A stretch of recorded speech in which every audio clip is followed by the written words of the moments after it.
hotel safety. I don't literally keep my pistol in my underwear while I sleep. That's a bit ridiculous, but I do like to keep it to my bedside table or really, really close by, just in case there is that bump in the night. So let's say the alarm goes off in the middle of the night, the building's on fire, whatever it is, zombie attack, doesn't matter. You want to be able to get ready really, really quickly. And what I do, I've mentioned this in a video before, is you want to have your pants loaded and ready for action. Everything is in my pockets where they always belong, my normal EDC stuff with my Wazoo belt. It's ready to go. I can put these pants on, slip on the sandals really, really fast, and I can be out the door ready for action in a minute's notice. The doors on hotels have peepholes for a reason. Use them. Don't just assume that whoever's knocking on the door is, there for housekeeping to fluff your pillows. Don't just assume that it's someone you know. Ask who it is before you open up the door. Just be cautious. Use common sense. Utilize the locks. This one is jacked up, so I'm going to fix it because I'm always prepared with my multi-tool. But use all of the locks. It's got a block there that we can lock, and we've got a secondary lock here that's a little bit loose.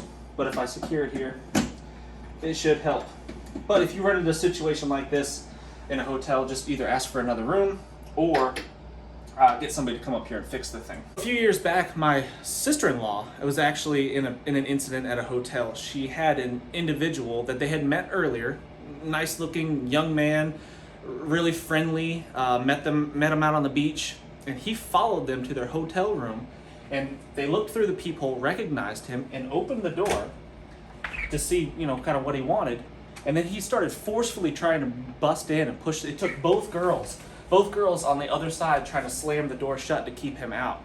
And it's super scary. You need to be aware of your surroundings. You need to not trust individuals in foreign places and strange places that you don't live. And just use your common sense. If your instincts are telling you to beware, go with it. Don't just think, oh, it's probably nothing. If you suspect somebody following you back to your hotel room, get the hotel staff to escort you to your room.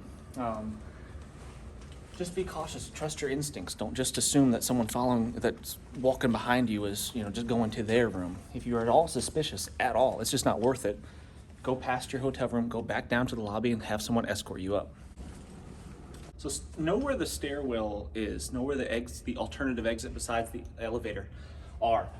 Memorize where it is. Do I need to turn left? Do I need to turn right when I come out of my hotel room? Because you just might not have a lot of time depending on the situation. Know where the fire extinguishers are. That's important because you need to get to them in a hurry. In my experience, using fire extinguishers, if you don't get to it fast before the flame gets big, they're pretty much useless. So you got to get to it really, really quick. Is it really housekeeping or just a clever disguise?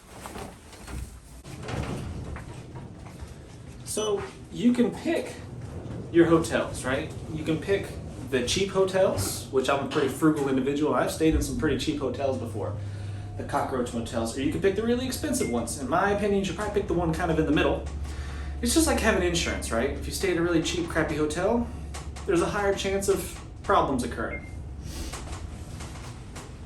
If you're gonna utilize the pool, make sure that you know first aid CPR before you get in the pool, and don't expect to be able to come read the instructions on this in the event of a drowning. That would be ridiculous. Try to park your vehicle in a pretty obvious place, someplace that's well lit underneath the light. Closer to the building is good if it's available, but not always. Do the best you can, obviously, but keep it in a place that's pretty exposed, not some back, dark lit parking spot where it's going to be easily broke into. So I think the biggest thing, guys, is just being situationally aware and listening to your instincts. God gave us instincts for a reason, to keep us from harm. And if we ignore those instincts, we are setting ourselves up for disaster. I think a lot of people might ignore those instincts because they're embarrassed or they're afraid that they might overreact or whatever the situation may be. But you know, what's the worst that could happen? You get embarrassed because you're a little bit freaked out, but especially if you're a smaller woman in a strange place, people that you don't know, you need to trust those instincts and rely upon them and just be aware of your surroundings. That's the biggest thing. But anyway, thanks for watching. Make sure you hit that thumbs up, leave us a comment, tell me what you think, add some additional hotel security tips in the comments. That would be really, really helpful, actually. I am no expert. So hit thumbs up. See you next time. One more quick tip that I forgot to mention is when you're not in your hotel room, leave your TV on with the volume up loud enough where you could hear it outside in the hallway. That will lead people to believe that someone is in that room, and they'll be less likely to break in and try to steal your stuff.